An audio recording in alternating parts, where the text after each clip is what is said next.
Hello and welcome back to part 2 of Let's Play Disciples 2, with your host as always, Mah-Dry-Bread. Where we last left off, we're about to end the first day, but before I do, I want to show you something. I believe I said a little bit about land spread on the last episode, and how that's how we're getting the gold from here, is we get 50 extra return because it's on our land. There are 3 ways to spread land. 1, every single day land will spread out of your capital. And that's, of course, the easiest way, because it'll always be spreading land. The second way is every city you capture will have your land spread out of that. Oh, we have some Infernal mana over here, I didn't notice that. So once our land expands over to here, we'll be getting more mana per turn of Infernal, which is the main type that we use. And the third way is if you pay 150 gold with a rod planting hero, they can plant a rod. It expands your land the slowest of any kind, but it's good for going around to remote areas and getting your land there so that you can capture more resources. So, I guess that's it for the first turn then. We'll hit spacebar for end turn, and is it enter? Yes. Also, I believe it autosaves every turn. And that's the Mountain Clan threatening us. They're our main enemy in this stage. There is a specific person that we need to kill before he opens some kind of gate, I believe it is, to finish this stage. Alright, so if we hit tab, we can select our people at the end of at the start of the turn, rather, which we only have him as a leader. We'll go grab that loot. Potion of Healing, that's just a basic healing item. And if we go back into our city, we can heal 35% of our max health per day, which means it's the fastest way to heal over time. But we can still pick some more fights. So we'll just fly over there. That's all of our movement for this turn, so I would actually like to build a little bit more. Early on, you'll want to make sure that you get all of your unit promotion buildings. So first, let's get the Unholy Portal. That allows the possessed ones to upgrade. I hit Y reflexively, thinking it would do yes. Now, you don't need any building to upgrade your leader, so we won't need to worry about that. All we need is the Unholy Portal, and next we'll need, I believe it's the Spire for the Gargoyle. If I remember correctly, let's check. Holy Gate, Spire, yep. We don't have quite enough gold for that, that's an expensive one.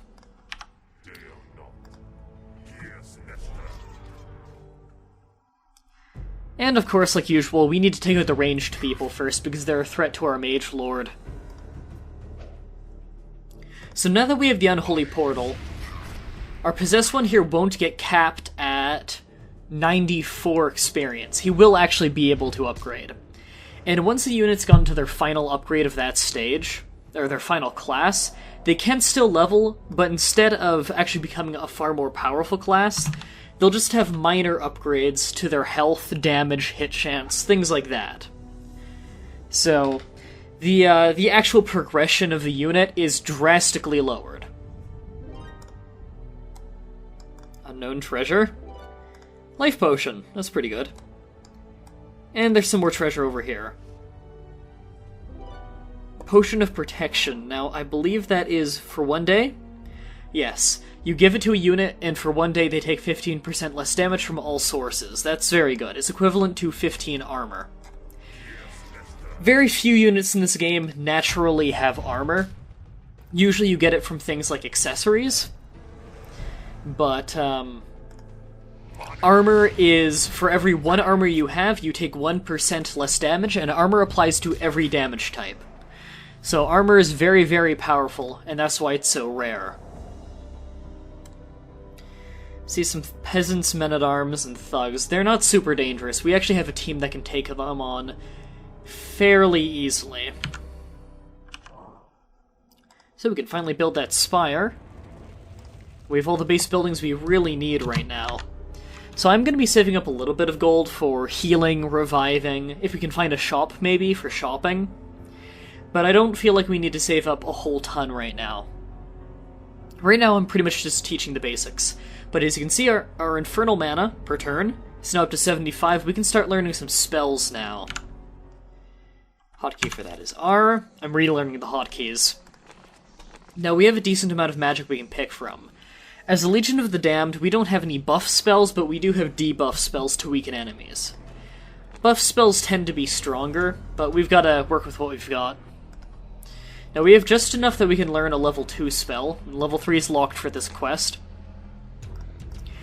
Reducing the enemy initiative is a very powerful spell, because that means if there's any time in which 2 of your units are equal initiative, you will always go first. There's no more die roll for that. That's pretty powerful. Any kind of damage-inflicting thing is nice for wiping out some stragglers in the enemy team, although you'll get less experience for it, because that's less people you're killing. Reducing damage inflicted, that's nice. It's pretty much equivalent to giving your whole team armor. Summons are powerful, although I do kind of prefer them just for scouting. This is a very inexpensive spell I'm going to be learning right now. It is an illusion of a hellhound. It lasts 3 days instead of 1 day, which most last, and it's cheaper. However, it can't fight. So we're actually going to be using that for scouting. So I'll summon him right over here. This is something that I believe only the Legion of the Damned can do, and that is summon illusion monsters for scouting. And to scare the hell out of your enemies, because they don't know it's an illusion. Although that Master Thug might attack him. A new addition of the second game is that neutral parties, like say these thugs, can move and attack. Although they won't always. We do definitely want to take over Danera, I believe that is, which is a level 1 town. And we should be safe to do this attack. Now, the Thug is a bit stronger than the Peasants and the Men-at-Arms, and the Thug also attacks very, very quickly. So he is a priority target. The Peasant here is very weak, and I'm pretty much going to ignore him for now. Also, it is always a priority to kill the guy in the middle, because if he's in melee range in the middle, he can reach your whole front row. The Man-at-Arms is also going to be kind of annoying here. Ow. I actually want to attack you just to finish you off. Missed. Great. Now, normally I would have him defend, but at 7 health, even defending, he's going to take enough damage to die.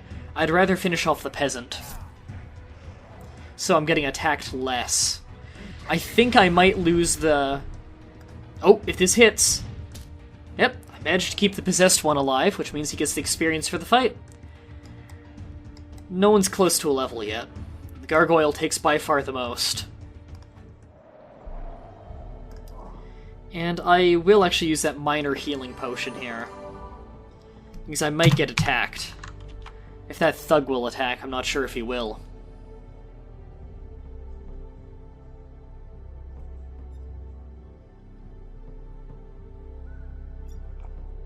Enemy turns can take a while sometimes. You see, enemy turns aren't exactly sped up or slowed down by how fast your computer might be.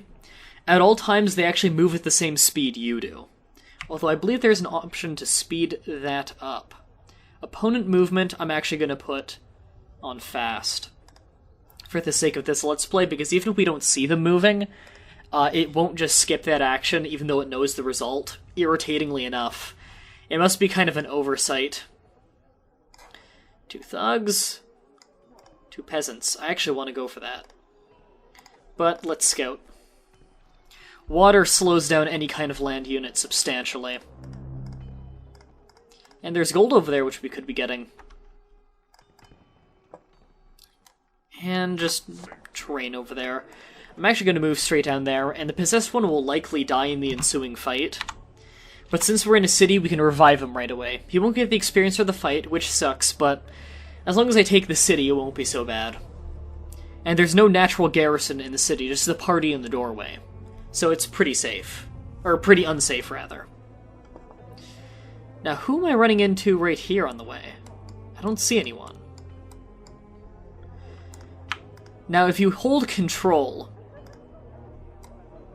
If you hold control when you target an enemy, or any location, actually, instead of taking the shortest path, you'll take the path that doesn't get you in any fights. We're going to take the fighting path here, because it really doesn't matter. Spearman. I don't know why I couldn't see them before. Okay. You deal up to 40 damage, so I'm just going to kill the peasant right here. And we're actually going to likely lose him in this fight, because this guy does 50 damage. You're going to just defend, because they're going to target you. Oh, you dodged that hit. Lucky. Oh, that was very unlucky. Spearmen are pretty powerful for neutral units. We're actually dealing more net damage by having him defend, just because he's lasting longer, and they're distracted with him. And finished him off, although he'll get killed in the process. Yep. But if a party gets wiped, you can't revive the people. So, I'm wiping him out. Their party is wiped, but we still have the skeleton. So our possessed one will live on. Oh, he's right there. How did I not notice him? And I will actually revive and heal him. And I actually, as you saw there, I was putting a revive, I'll also put that heal, in the 2 item slots for the leader. I actually forgot about that feature at first. I keep reflexively hitting space Y. Don't remember what game it is that ends the turn. Now, as the first stage of any saga, it's going to be pretty straightforwards. So I'm thinking this will be a small, quick map.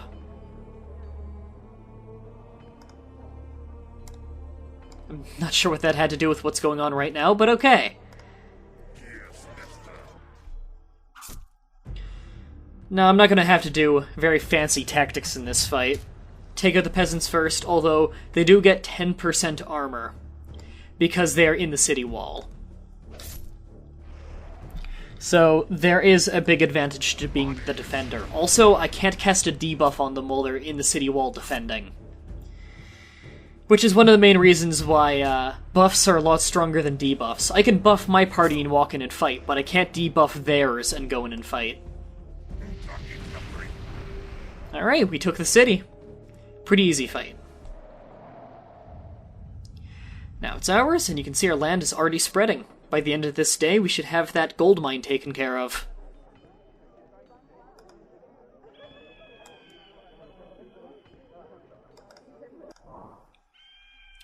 I think the format I'll do for these episodes is I'm probably going to do a very, very long recording and cut it up into bits instead of having the proper start and end like I usually do, because there is no clear start and end to most of these matches. And we're going to be taking this Let's Play at a very relaxed pace. Now, this is the city screen. This is the city's inventory. They have nothing. Here's mine, of course. And here's their garrison. It can only hold 1 unit, which also means you can't have a size 2 unit like a gargoyle or a devil. Until we upgrade it. We can grow the city, which will cost 150 gold. So more health regeneration, more armor bonus, holds more people for the city garrison. Land spreads at the same rate. So that would be nice, but I'm just gonna upgrade it once because we have a lot of gold reserve. And we're gonna put 1 devil in the city garrison to guard it. And that's all we're going to have there for a while, because I don't feel like it's under attack enough right now that it warrants spending a lot of money upgrading. However, since we're in a city, we can pay money from the temple to instantly heal units, which we're of course going to be doing. That's a very useful feature. Now there's a layer over here which we have not explored. That usually gets you good loot. And I want to fight that Master Thug, although he's going to be quite powerful. So I do want to go into here with some debuffs. So the initiative one is not going to help much because he's going to be faster than us no matter what. I'd rather take the debuff where we lower the damage output. So he'll be dealing less damage to us. That will help a lot. Especially because I believe Master Thugs can actually poison. So they're very big damage dealers. I don't believe they can attack back row, though. Or else they'd also be a mage killer. Alright. Let's cast. This will take up all the rest of our infernal mana. And let's hit him. He's got to have some good treasure there. Oh, looks like he goes for front row. He does a double attack. Each one has his own 2-hit roll, as you can see here. The short sword swipe, which does 35 damage normally, and then the poison, which over time does 20 each turn, so he is a big damage dealer. He is definitely the biggest threat here. And although we could kill the other thug faster, neither of them have a lot of health. And again, we're probably going to lose the possessed one in this fight. Yeah, he's going down. Yet he's already down. But we took out the Master Thug. It is unfortunate he keeps going down because he is the quickest one to level up on our team. And this was worth a decent amount of experience for this early on. But it's not a huge deal. Got a Pestilence scroll, and since we are a Mage Lord, we do now know how to use scrolls.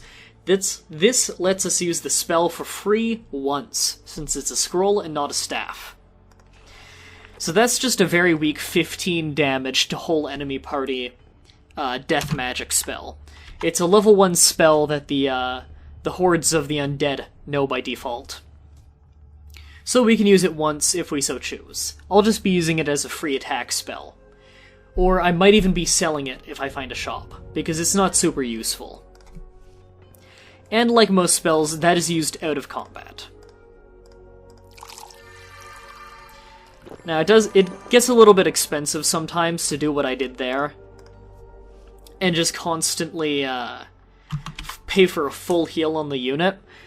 The way the pricing works out is the more health and higher level they are, the more it costs. So, a possessed one at level 1 is fairly cheap, although we did drop about 200 gold on healing and reviving, which is a full turn's gold. Speaking of, we're actually going to go back to the capital, which is A. And are there any other buildings we need? Let's get the guild because it's cheap at 150 gold. This lets us recruit thieves, and we're actually going to recruit one here. To recruit a thief, it's 200 gold. And he's going to be scouting. Thieves are super cool. Oh! Mountain Clan. Looks like this was an event. Leave or perish? And he's actually of the enemy team, too. Now we can infiltrate the team, which has 100% success rate. That will tell us who the party is. We can challenge the leader to a duel. He will always accept and fight me in a one-on-one. Or we can poison the party, reducing their hit points by usually about 15%. I just want to infiltrate them, because if it's an enemy team, we can't just check their party. Now we can. This is an actual special team. There's no leader on this team. The leader is actually a dwarf, which is just a basic melee unit. Although they do have an axe thrower and a novice, this is a fairly powerful team, and I do very much like the Mountain Clan. They don't like me in this fight, though. If I go in a one-on-one fight, I might actually lose because the dwarves are pretty hardy. It'll be a very close fight, depending on who misses and who hits. Chances are I'll die, but leave their leader with very low health. So I will actually try and poison the party. Success!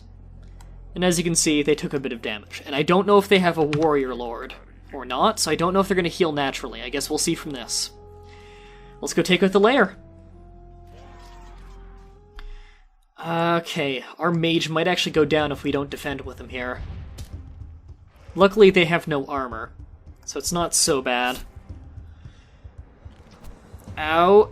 No, they only do 15 damage, so I think I can take this.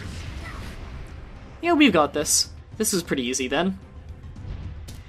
Archers tend to have the highest initiative. Goblins just tend to be very slow. So that's why our gargoyle is pretty fast.